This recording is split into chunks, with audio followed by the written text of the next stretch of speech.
ભૂતપૂર્વ સૈનિકોના નેતૃત્વ હેઠળ વેટરનન્સ ઇન્ડિયા અખિલ ભારતીય વેટરનન્સ સંગઠન દ્વારા કારગિલ વિજય દિવસની ઉજવણી કરી રેલી કાઢવામાં આવી। વડોદરા શહેર ગાંધીનગર ગૃહ ખાતે કારગિલ વિજય દિવસની ઉજવણી કરવામાં આવી। આ ઉજવણીના ભૂતપૂર્વ સૈનિકોના નેતૃત્વ હેઠળ વેટરનન્સ ઇન્ડિયા અખિલ ભારતીય વેટરનન્સ સંગઠન દ્વારા દર વર્ષની જેમ આ વર્ષે પણ ઉજવણી કરવામાં આવી। કારગિલ સેક્ટરની વિરાન ટોચો પર જ્યારે સૂર્યની પ્રથમ કિરણ પડે છે ત્યારે આખો દેશ એ વીર સપૂતોને વંદન કરે છે, જેમણે 26 વર્ષ પહેલા ભારતની અખંડિતતા અને સંપ્રભુતા ફરીથી સ્થાપિત કરી હતી। 26 જુલાઈનો દિવસ ભારતના ઇતિહાસમાં કારગિલ વિજય દિવસ તરીકે સુવર્ણ અક્ષરે અંકિત છે, જે ભારતીય સેનાના અપ્રિતમ શૌર્ય અને સર્વોચ્ચ બલિદાનનું પ્રતીક છે। 1999માં થયું કારગિલ યુદ્ધ ભારતના ઇતિહાસમાં સૌથી મુશ્કેલ સંઘર્ષોમાંથી એક હતું। દુશ્મનોએ બરફથી ઢંકાયેલા પહાડો અને વિકટ ભૌગોલિક પરિસ્થિતિઓનો લાભ લઈને દ્રાસ સેક્ટર સહિતના અગત્યના પોઈન્ટો પર ગેરકાયદેસર રીતે કબજો જમાવી દીધો હતો। ભારતીય સેના સામે ઊંચા અને ખડકાળ પ્રદેશો પરથી દુશ્મનને હાંકી કાઢવાનો અશક્ય લાગતો પડકાર હતો, જેને આપણા વીર સપૂતોએ કારગિલ વિજય મેળવ્યો હતો, જેના ભાગરૂપે આજે નિવૃત્ત ભૂતપૂર્વ સૈનિક દ્વારા રેલીનું આયોજન કરવામાં આવ્યું હતું। સૌથી પહેલા સુપ્રભાત વડોદરાવાસીઓ।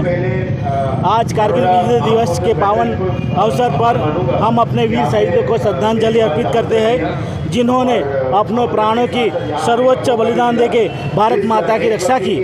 हम उन वीर परिवारों को भी नमन करते हैं, जिन्होंने बेटे, भाई और अपने पति देश के लिए वीर गति को प्राप्त हुए।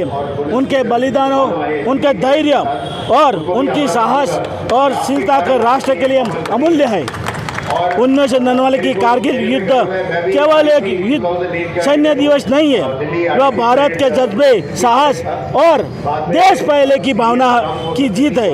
हमारे अनेक जवान जो खुद युवा थे, 20 से 25 साल के उम्र के थे, जिन्होंने बर्फीली पहाड़ियों पर दुश्मन की गोलियों के वीर तिरंगे को ऊंचा रखने के लिए अपने प्राणों के बलिदान दिए और शहीद हो गए।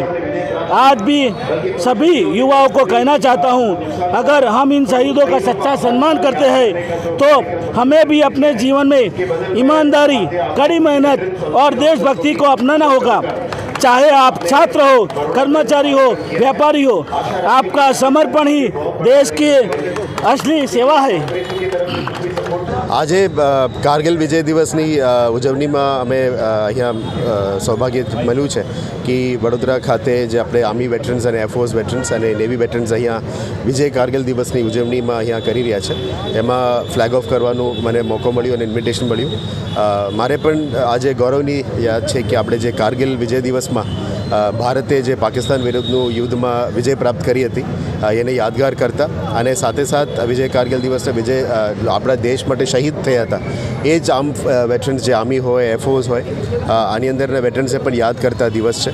આપણા 1965, 71, 99, 2025 અને વચ્ચે યુરીમાં પણ જ્યારે પણ ભારત દેશનું વિજય પ્રાપ્ત થયું છે ત્યારે આપણે ઉજવણી કરતા હોય છે, પણ કારગિલમાં આપણા માટે યાદગાર હોય છે કારણ કે શહીદોની પણ અમે યાદ કરવાનું છે।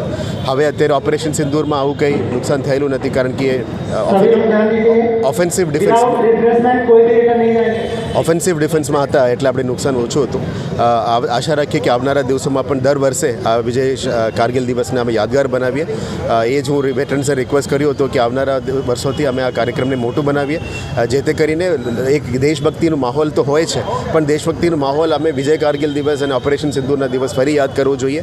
71 વોર હોય, 65 વોર હોય, ભારત દેશ મુંહતોડ જવાબ આપતા હોય છે અને આપણા આગળ તો બાકી દેશોને અત્યારે અમે આખા દુનિયામાં ત્રીજી મોટું પાવરફુલ પાવરફુલ ડિફેન્સ ફોર્સ બની ગયા છે એને યાદ કરવું જોઈએ ને આપણે સૌથી પહેલાં આપણે સોલ્જર્સની સુરક્ષા આપવા માટે એમની સારા ઇક્વિપમેન્ટ સેફ્ટી ઇક્વિપમેન્ટ બધું આપવા માટે જે પ્રયત્ન છે આપણે વેટરન્સથી પણ સજેશન્સ લઈને કરવું જોઈએ અને ખુશીની માહોલ છે આ વરસાદની વચ્ચે પણ આપણે આટલા બધા કેડેટ્સ અને વેટરન્સ આવ્યા અને આને આજના દિવસને યાદગાર બનાવ્યું એ બદલ બરોડાના આર્મ ફોર્સ વેટરન્સ ક્લબને અને આપણે જે સોલ્જર્સને પણ આજે જે હાજર છે તમામ હાજર સોલ્જર્સ અને એનસીસીના કેડેટ્સ એસપીસીના કેડેટ્સ અને સિવિલિયન્સને પણ હું આભાર માનું છું.